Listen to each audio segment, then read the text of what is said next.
If you're going to press me on this, I'm not going to talk to you anymore because I won't pursue this. All of this attempt to say the Apollo programs were fake is just sheer nonsense. And you can talk till hell freezes over, and you're wrong. Okay? Well, would you affirm... I won't continue on this line. Would you swear on the Bible that you walked on the moon? You bet your sweet ass. Okay. Put your left hand on the Bible. Put your left hand on the Bible. Raise your right hand. And say, I, Edgar Mitchell. I, Edgar Mitchell. Affirm. Affirm. Under penalty of eternal damnation. I don't believe in that, but...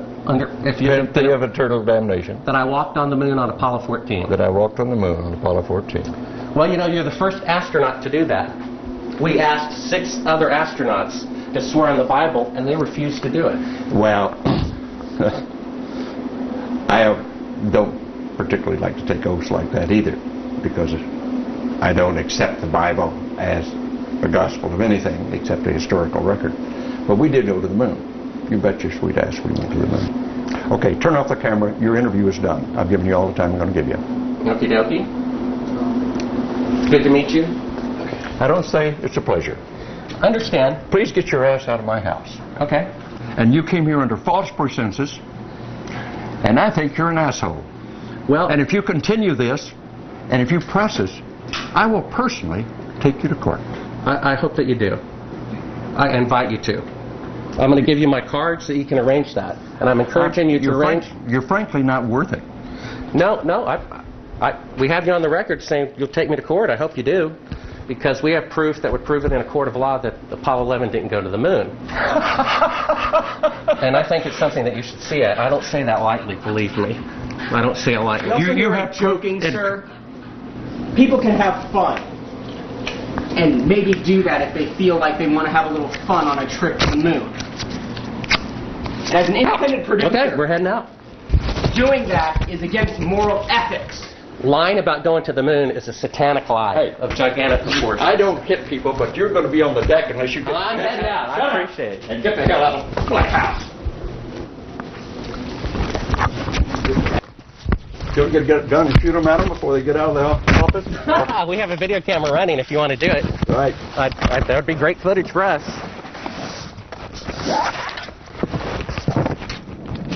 See you later. In court, I hope.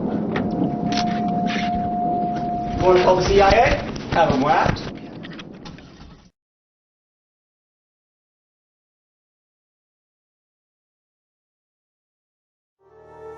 Until the current period, or until the last 30 years, it was conventional wisdom, both in science and theology.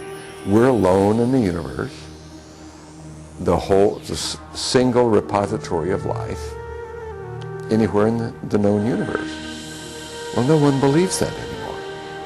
Well, if the accounts are to be believed, yes, there have been ET visitation, there have been crashed craft, there have been material and bodies recovered, and there is some group of people somewhere that may or may not be associated with government at this point, but certainly were at one time, that have this knowledge.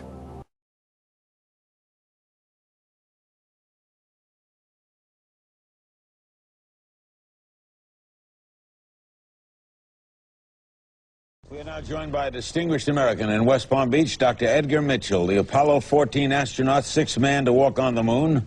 Many of the Roswell witnesses told Dr. Mitchell their accounts, which he says were later verified by a contact at the Pentagon. What do you believe, Dr. Mitchell?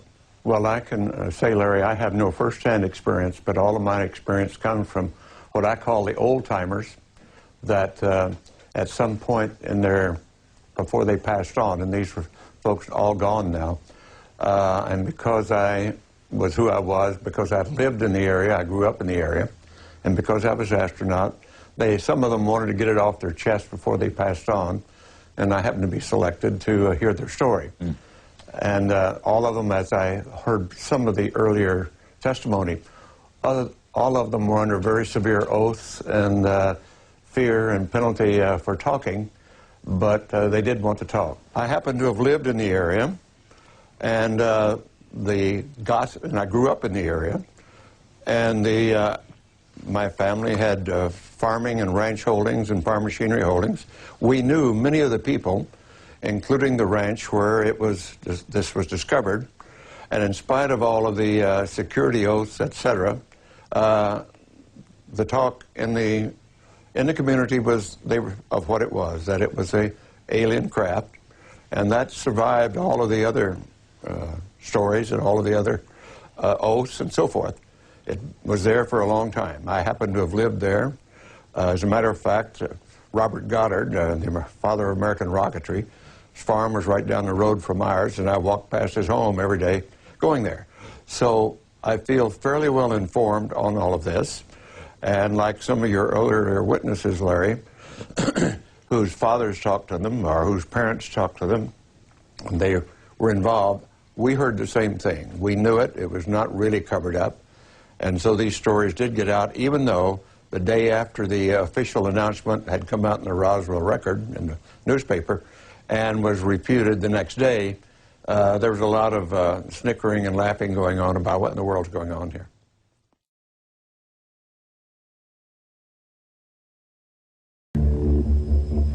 One of the pivotal people that I encountered early in my career was Edgar Mitchell, the astronaut.